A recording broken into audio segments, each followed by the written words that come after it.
Kart. Dring, dring. Dring, dring. Dring, dring. Dring, dring.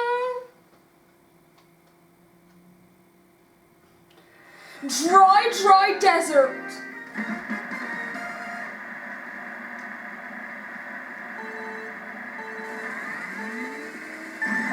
A classic course from Double Dash, returning to Mario Kart 8. It's one of the final courses returning from Double Dash. Having said that, it's the 12th course, no, the 11th actually. It's a very good course and it looks excellent in HD. From its original, it's changed truly. When you got sucked into the quicksand, a giant piranha used to come and eat you, but now you just go straight in and let back out. I like this feature. It just takes away a bit of the scariness if you get scared quite quickly as a player. There's now an oasis section instead of just sandy ruin with pokies. This track is very ancient and reminds me of Egypt because there's loads of pyramids and mummies and everything. It really reminisces Egypt and a desert-themed world like World 2 in the Mario Bros series. It's a very good track from Mario Kart Double Dash, and it's not actually done too bad to return. Whilst not much has changed, it has been complained about quite a lot. It's still an okay track. It's better than you would expect because it's a standard desert level, and desert levels are never that good normally, but it's actually pretty decent. There's stuff to look at, like some green palm trees with nice-looking stems. It looks very nice to look at. Sand is very pleasant and it's very smooth, unlike other tracks like Desert Hills. As in its comparison to Double Dash, not much has changed. If I'm going to say anything about its comparison to Double Dash, I am going to be a bit negative, saying that it has downgraded somewhat, since they looked a lot better in Double Dash and apparently was a much more fun course. However, in this course, I do not see any aspects of this course being that much fun. I know this because other YouTubers have said so, and this course just feels very plain to drive on, even though there's a lot to look at. Overall, I don't like this course too much, whilst it's not the best of courses either. It's okay, but there could have been some more to it. It's an okay course, like I said, but I don't really like it too much. It's okay. Donut Plains 3.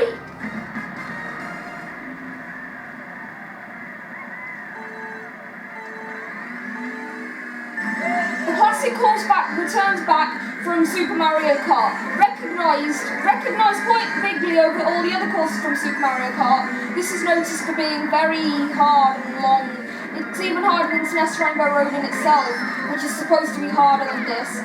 Nintendo didn't think this would be the hardest, but people have hated this course a lot.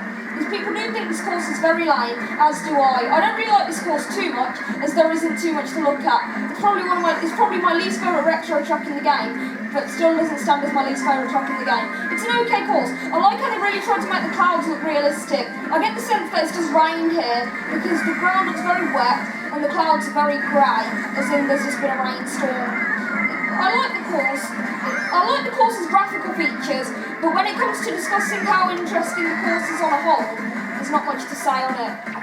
Although the graphical features are good, like I just said, I do enjoy the course a little bit. It can be a fun track to play on when playing with friends, because it's a difficult, challenging course. Obviously items on this course are crucial. This course is quite short as it comes from the SNES, and the SNES version of the game is very short tracked. That's why there are 5 laps in all the courses, including the longest ones like this. However, people do like this course, even though it's very difficult still. It's the only course in the Banana Cup, I'd say, that is still kept with its difficulty, except Dry Desert, which is never difficult anyway. I like this course a little bit. It's an interesting course to look at times, but other than that, it's pretty boring. Royal Raceway!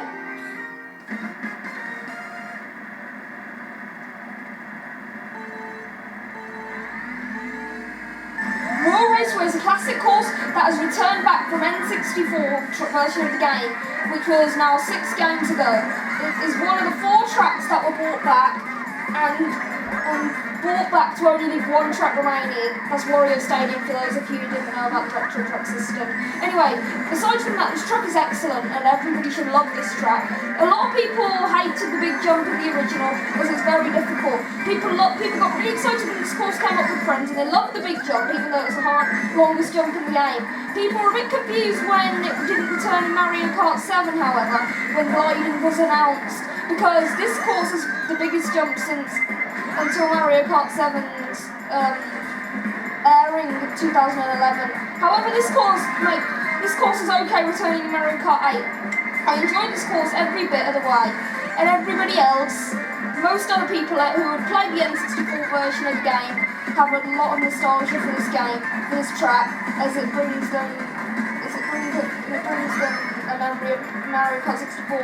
It was a very much loved track in Mario Kart 64, and it's a very much loved track here by me. I love this pretty sunset added.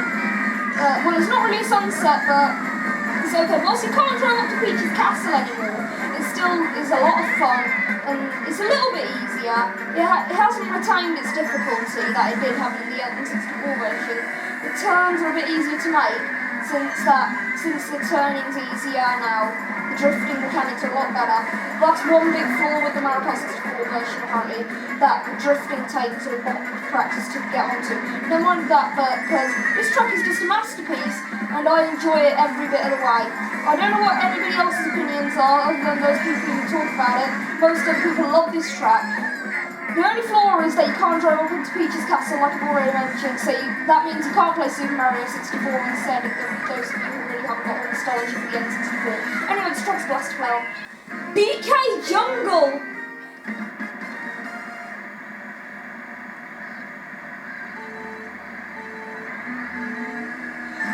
My goodness, did Nintendo have a blast whilst making this track? This track has been turned on its head in its remake.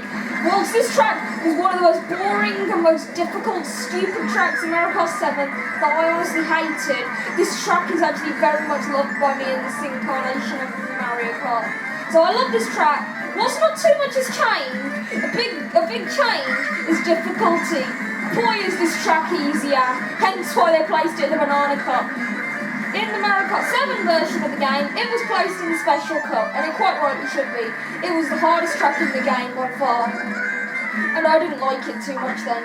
I enjoy it a lot more now though, because I think the HD graphics make it look awesome, and the trees actually sticking out rather than just on some sort of HD board actually appeals to me. I like this track. The flower at the start's a unique feature, the waterfall in HD. Wow, Nintendo! What ideas did you have? If only you could remake every track like this, Mario Kart would be heaven. And retro tracks would be way better than nitro tracks, always. Regardless, I love this track. One of the biggest touches is the anti-gravity in this temple. I love this feature as it gives you a good chance to look back over the track and to look into it a bit more. The temple looks a bit darker, and honestly I love that feature so much. It looks so much cooler like that. It just didn't look realistic enough in Mario Kart 7. In Mario Kart 7, this track was honestly the most boring track ever, aside from Mario Circuit, which just doesn't get worse than that. Well, except from Yoshi Forwards. But anyway, besides that, I love this track in Mario Kart 8. The HD graphics make this track everything it is, and the DK barrels and everything, they just make it look so realistic. And the HD graphics, the course looks wet, but I like it like that. I like the blue lights in the temple. It really appeals to me. And that banana statue swinging around. I like these tall things trying to eat you. And then this section at the end, it's quite difficult. It can give you a challenge, yeah. But it's still loads of fun to play on regardless of who you are. So, if you enjoyed that video, please leave a like and subscribe. Otherwise, still subscribe, but punch yourself in the head. And if you're going to punch yourself in the head, don't dislike. If you really want to dislike, you can. But otherwise, make sure you like. Anyway, thanks for watching, guys. Have a great day. Let me know in the comments what cup you want to see next. I'll respond to as many of you as can. But until then, see you next time. Bye for now. Have a great day.